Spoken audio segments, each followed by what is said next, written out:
for joining me for our very first book club for Positively Triggered, the happiness hack I didn't know I needed. I'm Melissa Hussein, the author, and I've been a career coach for the last 12 years. And as a career coach, I really focus on two main ideas. The first one is getting real clarity about what our unique contribution is. You know, when I'm helping people with their career path, there's a lot of people in whatever career path they're going into, but there's only one them that does it the way that they do it with their unique strengths and abilities and backgrounds. So we focus on unique contribution, and then we focus on having the confidence to convey that to others effectively. And so there's so much confidence building, self-awareness, self-reflection that happens in career development, that career development and personal development, they are inextricably combined. You have to do both. And I've worked with some of you in that arena, and I'm so glad to see you here. So as I worked in this arena, and I'm seeing this really close intertwining of the two, I developed a personal motto. And that motto was that it's our right to fulfill our greatest potential, and we deserve to love our lives while we're doing it. And my best tool to help me do that, to strive for that, has been this idea of creating positive triggers. And that's where this book was born, was out of my desire to share that, to share it as a peer support. I didn't write it to try to be some kind of happiness guru. I wrote it because this is something that changed my life, and I want to see how maybe it can change yours too. And with that, this is a peer support kind of environment. So as we go through each of the different areas, I really want to hear your unique perspective on it. It's going to help me grow. It's going to help everyone else grow as we hear how these concepts are working for each one of us. You've come at the most perfect time. It was very synchronistic how it landed in my lap, and I dug into it and have been on a beautiful journey ever since. It's been a very great time meeting Melissa, reading her book, and using these tools to significantly change how I approach every day. So excited to be part of this. I got the book on Tuesday and I'm halfway through, and I'm elated at the opportunity to use some of these things, because triggered for me is not a good thing. Never has been. And I've always associated with something that it hasn't been exactly positive. Like I would be like, oh my God, I'm triggered. And this has just given me such a fresh take on it. There were some of Melissa's techniques and perspectives, because I've had the privilege of working with her for quite a few years. And she's a fantastic person. So I'm really glad that she's able to share her talents and abilities through this book to, really support other people as well. I released a book last year, and in the same genre of finding your path and positivity in the workplace specifically. And so it's great to support another author, and I'm just so excited to be a part of the conversation. And I just love everything about this book. Amazing for I may or may not have already Googled it. Oh yes, I shared it with you already. Yeah, that too. But I will email it, and then there's little 2 to 3 minute snippets if you're listening to an audiobook of all of these different ideas that you can use in your toolbox. So even just before you sit down to journal, you can listen to one and meditate on that idea, or incorporate it into your walk. It's really good, Rita. Love it. So it means a lot to me that you enjoyed my book too, because I just loved yours. Jump into the introduction, the introductory chapter. I kind of talked a little bit about where it came from, that I had this experience where I completely rebooted my life. And I went from living a life that honestly, I hated a lot about it. The only thing I liked was the work I was doing. But I had this profound realization that I was doing a disservice in my work because I wasn't bringing my best, because I wasn't at my best. And it caused me to drastically put myself on an intervention and change my life. And when I talk to people about that experience, it involved going to Italy and travel and all these beautiful things. And it's very eat, pray, love. And I've been hearing since that happened in 2015, you got to write a book, you got to write a book. But I didn't want to write another eat, pray, love. I'm a coach. I wanted to write something that was going to help people. And so the first thing I did was I wrote a class called Living Renaissance that was really diving into my positive triggers that are, a lot of them are Renaissance based. And I use a lot of them in this book. But then I realized, you know what, it's not the Renaissance that's powerful. It's this trigger, this positive trigger, having things that inspire you and realign you. And that's how I transitioned to creating this book, Positively Triggered. I pulled out all the journal prompts from the book and put them in a separate document so that it's easy to grab them. So you'll be Nice. getting that, so you can go through the journal prompts. And then anyone who's doing the audio book, it's probably more helpful to have those journal prompts in writing. So you'll have those in the summary email when we're done. And then the door prize for today is one of you will win the companion journal. It's I Am Positively Triggered. And it has just like your normal journal, like this journal belongs to. And then it has a paragraph and some powerful questions to ask ourselves about topics to create our triggers.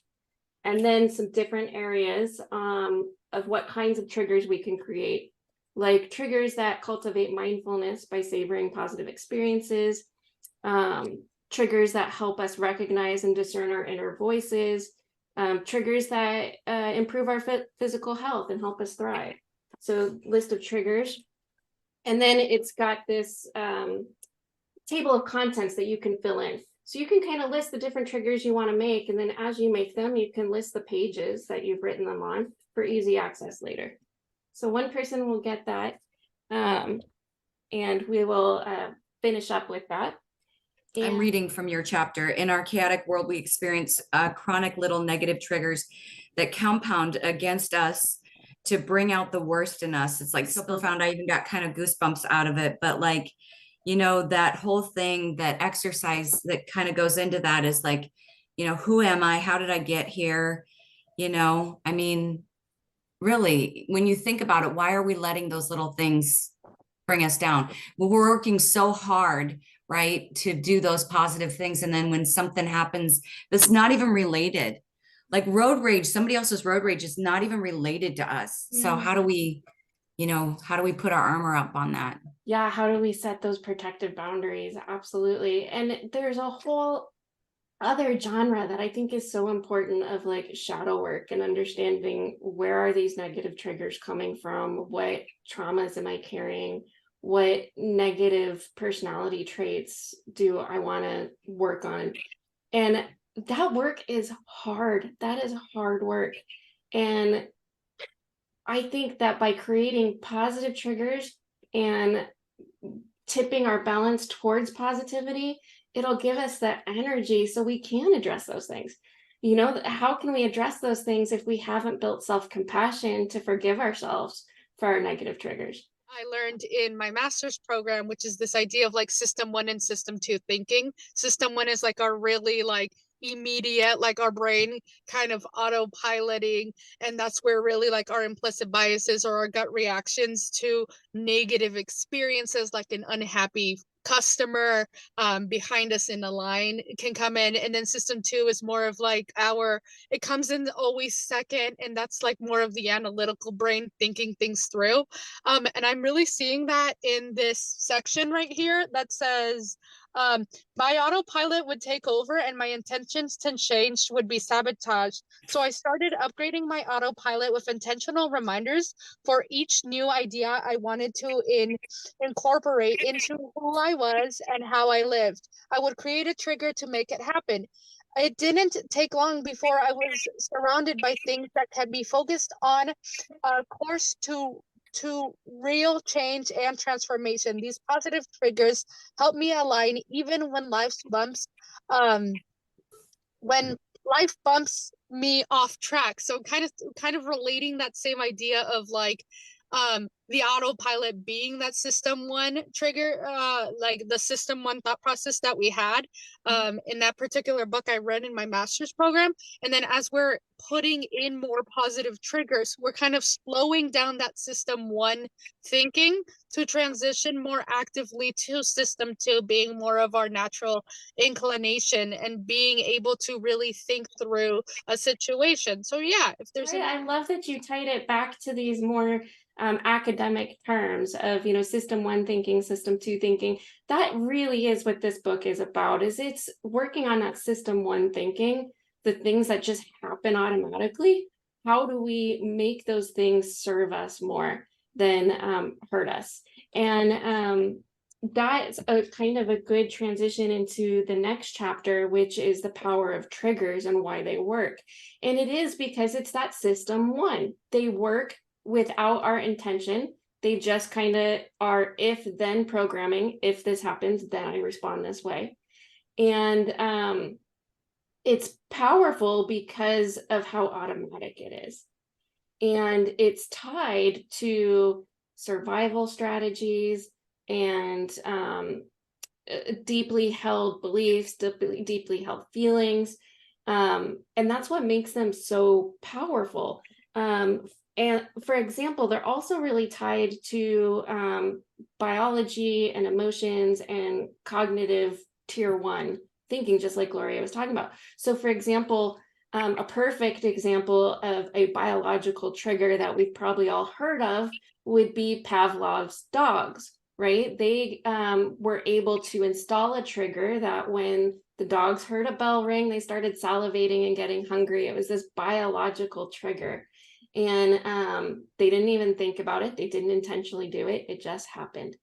But we can also have those triggers emotionally when maybe the smell of somebody you love, you smell their perfume and it brings back these warm, loving feelings. One of the triggers that I installed was when I came back from the World Happiness Summit, I wanted to continue to feel those feelings. And so I tied my memory of the ceiling where the summit happened, that was like pinks and purples, and it was a painting of the sky with birds and clouds. I tied that to seeing the Arizona sunrise. It looked very similar to me. So now every time I see the sunrise, I remember the summit and the tagline, which is I choose happiness. And I'm immediately brought back to that cognitive decision, that belief, I choose happiness. So that's also a tiered trigger because it's both cognitive and emotional, because I also have all these feelings of positivity and joy and warmth. True positive feelings are real. They're realistic. They acknowledge negativity. And some examples that I give would be empathy and compassion are positive feelings, but empathy requires us to acknowledge and understand the full range of feelings, somebody's bad feelings. So there's a negative aspect to it, but empathy is a positive thing. Compassion requires us to feel discomfort at the suffering of someone else. And it's having that discomfort that is compassion and compels us to want to help them. So just that next one was just reviewing and clarifying how important positivity is and what true positivity is, and realizing that our operating systems come pre-installed with negativity. It's in our DNA to seek out threats and things like that. And so to make sure that we're balancing that out, we need to proactively install positivity triggers, things that remind us who we want to be, how we want to live, embrace the good things in our life, because our mind's already looking for the bad things. But if we can train it to also look for the good things, that's the power of positivity. And an additional kind of safety that you need to put around that too as well. Yeah, absolutely. Like positivity cannot be true and profound if we're ignoring that Safe. reality. Yeah, That yeah, reality that you're Mhm. in a different environment where road rage can be dangerous. And right. if you ignored that, that would not be true positivity. No, That no, would but be- it's just Yeah. it's an interesting balance as we try to work on those kind of things and try to not let and try to turn it into something positive. Like there's always that element of I have to think this all the way kind of through on how I would handle it. But I mean it's worked for me because I've already had I don't know how many situations where I've just brought it up on the positive side of things. So it's a wonderful thing. So Thank you so I wanted to share it's just sort of the kind of testimonial of my own experience. So, you know, I do believe that you can cultivate more positivity and more happiness into your life. And it's more than a belief. I mean, there are studies that actually show the value of that. And I had an experience at the beginning of September when I caught up with a girlfriend that I had not talked to in a long time. And so we were doing the what's been going on in your life thing. And August was really a month full of a lot. I mean, just all kinds. I mean, it was just one thing after another, after another, after another. And as I was telling her these things, I wasn't feeling anxious or overwhelmed. I was just sort of like recounting the facts, the timeline. But I was looking at the list. I mean, I was listening to myself go through the list and I said, oh, wow, like that's a lot of heavy stuff. And yet I just walk through each one instead of allowing them to pile and connect like Tinker Toys and, you know, and become this amoeba of negativity. And so I do think the positive triggers work. I think that you can retrain your mind, and it's not pretending the bad is not happening. It is just the ability to navigate that in a different way. right. Exactly. And you know, Rita, thank you so much for sharing. One thing that I have noticed writing this book and thinking back over my life is that cultivating this skill has made me able to handle situations that I don't know how my past self could have gotten through it. I would have responded to these situations completely differently. And not to say I don't have a long way to go, but that's so reaffirming to continue on this journey when I see how much better I handle things now than I used to. It makes me excited to see how much further can I go. My life is I always lead by this quote that is, you cannot control what happens to you, but you can control how you react. And having read this book now, I have so many triggers that help me react in a way that aligns with what makes me feel good and how I process information and process things around me, because you cannot control what happens. You cannot control what happens. You can just control how you react and how you want to flow through life. And if you want to be a stick in the mud and allow everything to hit you really freaking hard, that's on you. But if you want to allow the flow of life to lead you to abundance and happiness, then that you are able to control how you react, and we have the free will to determine how we want to do that. So